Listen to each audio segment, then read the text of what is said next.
আমার এই ছোট্ট ভিডিওতে যদি কোনো ভুল ত্রুটি করে থাকি তাহলে সবাই ক্ষমার দৃষ্টিতে দেখবেন। আসসালামু আলাইকুম। অতি দুঃখের মাঝে কিছু কথা তুলে ধরতে ইচ্ছে করছে। আমাদের এই সোনার বাংলাদেশে 64টি জেলার মাঝখানে আমাদের রাজশাহী বিভাগ নাটোর জেলা খুব সুন্দর একটা মায়ার জেলা ছিল।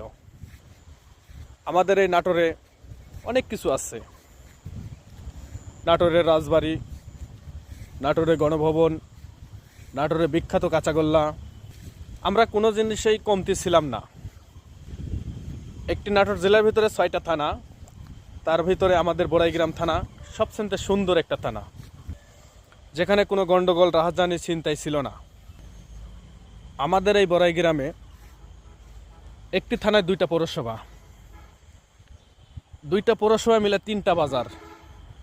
আমাদের বড়াইগ্রাম পৌরসভা, বনপাড়া পৌরসভা, বনপাড়া একটা হাট, লক্ষ্মীকুলে একটা হাট, মৌখারাতে একটা হাট।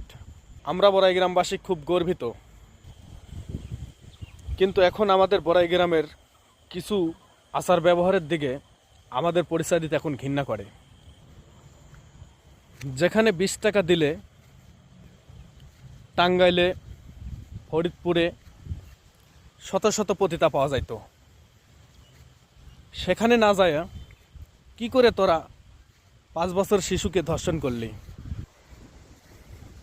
তারপরেও টাঙ্গাইল জেলার পতিতা, ফরিদপুর জেলার পতিতা, এরা বলেছিল কোনো এক সময় তোদের কাছে যদি টাকা না থাকে তোরা এমনি আসবি, তারপরে কোনো শিশু ধর্ষণ করবি না।